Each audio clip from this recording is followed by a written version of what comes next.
Hey, this is Justin from Ace Runners. We're here at Atlanta, Georgia, out at Perkison Park. Beautiful day to give you an introduction to disc golf and basics on how to play. It's real easy to get started. All you really need is a disc and a target to throw at.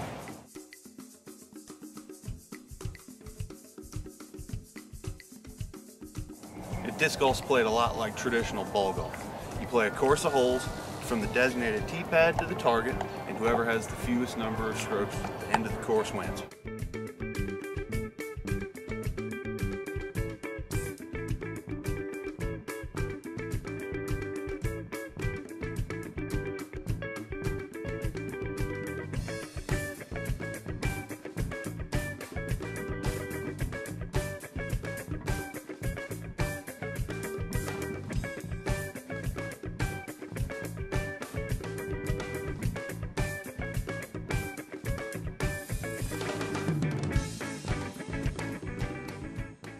Three basic types of discs, each of which there's lots of varieties of. There's a driver.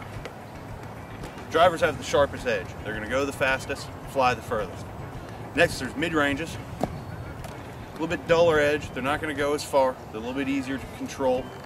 And then there's putters. Your closer range shots, it's softer feel, especially the ones that I like. They'll grip the chains better and won't fly near as far.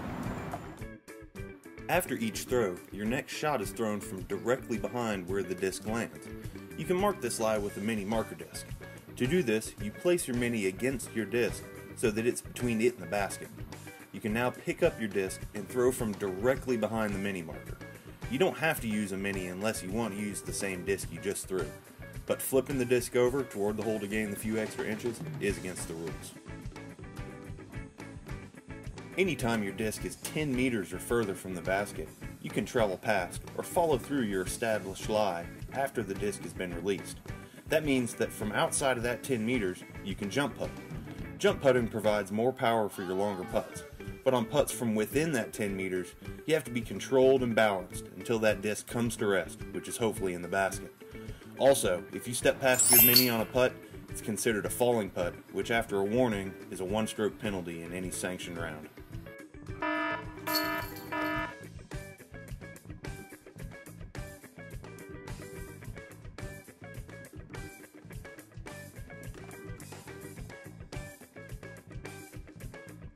Many courses have lots of areas that are out of bounds.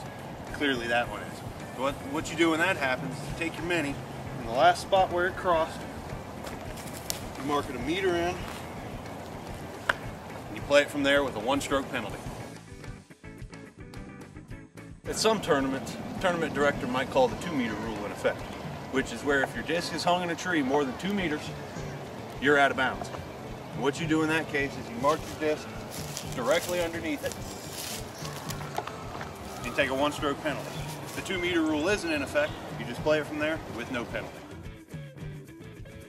On some holes, there may be a mandatory, which is a designated path to play the hole. Usually mandos are marked by trees or other objects on the course to limit the available paths to throw the hole. This is normally done as a matter of safety to keep discs from interfering with players on other holes, or to keep discs away from non-golfers. Sometimes mandos are added just to make it harder. The order the group tees off on the first hole is determined by the order as it's listed on the scorecard. The person to tee off first on each hole after is determined by the lowest score on the previous hole. After the tee shot, the player who is furthest from the hole always throws next. Remember to keep in mind the experience other golfers are having on the course. Don't make any distracting noises or movements that may interfere with another person's throw. Try to keep the swearing, shouting, kicking, cursing, and screaming to a minimum, even though it can be very frustrating. Remember, it's all about having fun and enjoying the game of disc golf.